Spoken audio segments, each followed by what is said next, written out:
broken soul in a wonderland without angels. That is how I feel when the mirror shows me a stranger. Yeah. And I know they're just fragments of a world where your absence all I get to see. Take me back to the planet where you and I are still meant to be. 'Cause I think I'm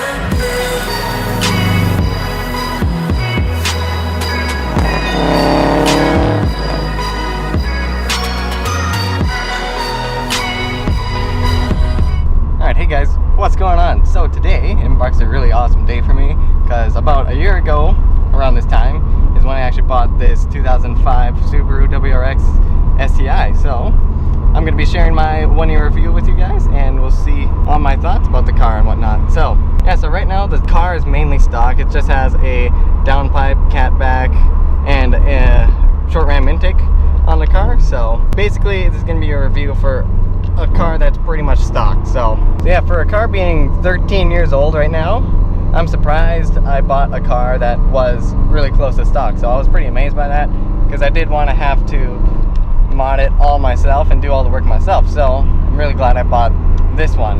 Yeah, I'm gonna be that weird dude with a camera on his face. Yeah, so first of all, I'll just start off with the interior because that's what you look at every single day if this is your daily, which it is mine.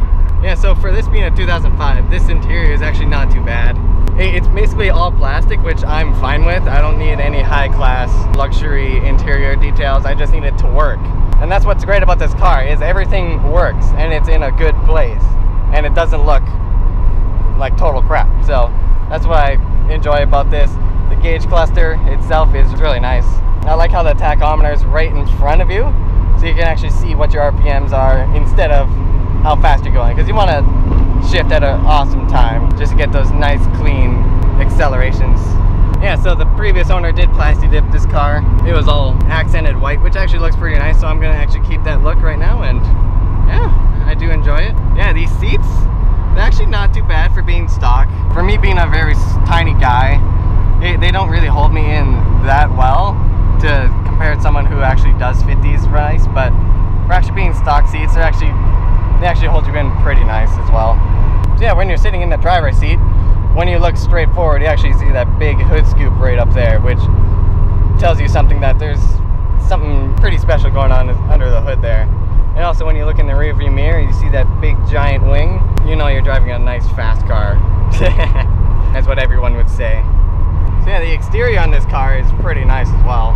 So yeah, this is my favorite chassis type of the older Subarus, is the blob eye. It makes it look really aggressive. That front bumper is spot on for me.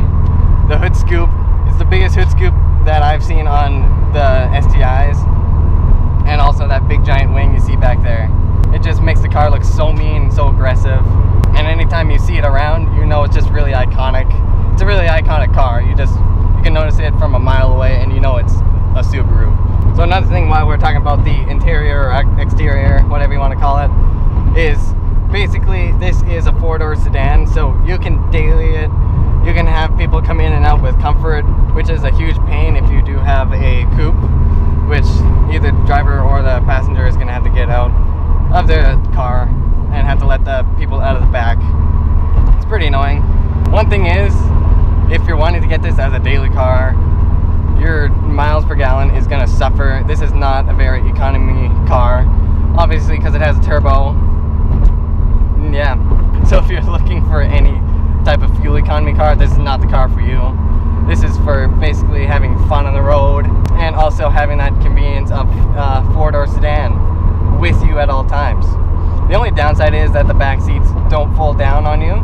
So if you want to get something long in, like snowboards, bikes, well, bikes no matter what, but you're going to have to get a roof rack for that, which I'm going to have to get as well because I love to snowboard. It's probably one of my favorite sports of all time. So yeah, so this car comes equipped with a center differential thing. I don't know what you actually call it. It's the DCCD on the car right there. And if I just hit this switch right here, you can actually see that it'll actually put 60% of the torque to the back wheels and then 40% up to the front. Or if you want to go 50-50 split, you just push the wheel forward and it'll go 50-50 all the way to lock, which you don't want to do. There's really no instance where you want to fully lock it. But other than that, I like how you can differentiate where the power is going to be for the drivetrain and whatnot. So another great thing about this car is you get all these awesome sounds along with the turbo that goes inside your car. You get the blow-off valve, you get the turbo whistle, you get the wastegate. It's just all nicely packaged into one form. You get all these awesome sounds, which is perfect for me. Commonly known for the Subarus is the boxer engine with the unequal length headers, which gets you that awesome rumble sound, which you are hearing right now. And stock version, you don't get a nice rumble sound because with the stock exhaust, it's not really that loud, so you can't really hear it. If you want to actually get the full effect of the exhaust, you want to go for at least a catback exhaust so you can actually hear the nice rumble. And I like how that sound differentiates from every other import car as well, because with the sound and the look, you just get something completely unique that no one else has, which is pretty awesome. I'm probably getting so many weird stares right now. This guy has a weird camera on his face.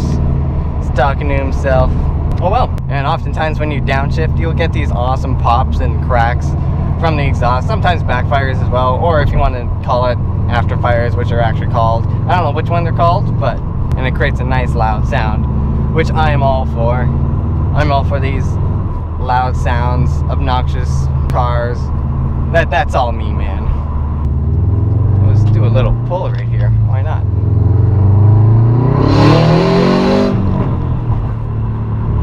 So that was just a second gear pull. Got a nice backfire there. So yeah, with this car, turbo leg's actually not too bad, as everyone does say. I see it around 3 to 350 RPM. It's actually pretty responsive in this car. And I like how the power band's really linear. So pretty much once you're on boost, it stays at that peak. It doesn't drop off. It doesn't spike anywhere. It's nice and linear. So if you're doing any fun roads, back roads and whatnot, you won't get any hit with that instant boost that you won't be expecting.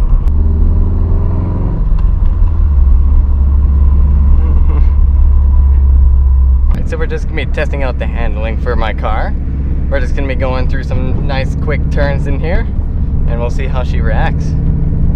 So basically, since this is an all-wheel drive car, turning is a little bit different. If you keep your accelerator on, you'll be good, but if you're let off the throttle a little early, you'll start to oversteer a bit and then understeer. It's a little weird because it'll kind of try and overcorrect itself, and then since all the weight's all in the front, you'll lose grip that way, and then then you'll just understeer, which is terrible. So yeah, just keep the throttle whenever you're going through these turns. There we go. So yeah, she handles pretty well, I gotta say, just for being stock. But since there is that little problem, there are a lot of aftermarket fixes that you can do to the car, which will help stiffen up your chassis and help with that understeer for the car. So yeah, otherwise the handling is great for this. I love it. As long as you keep the throttle while you're turning, you'll have no problems. Alright, just gonna do a second gear pull here and we'll just lay it out all the way through.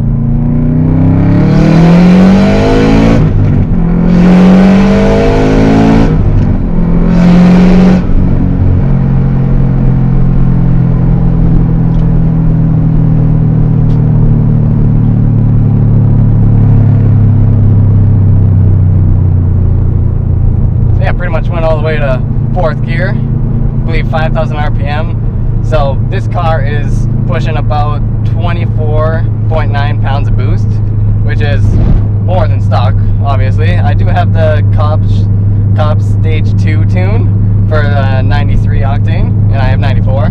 Creates some decent amount of power. They're saying it's 350 wheel horsepower. I don't know if that's right, but it's pretty decently fast for comparing to stock, so it's pretty good, gotta say.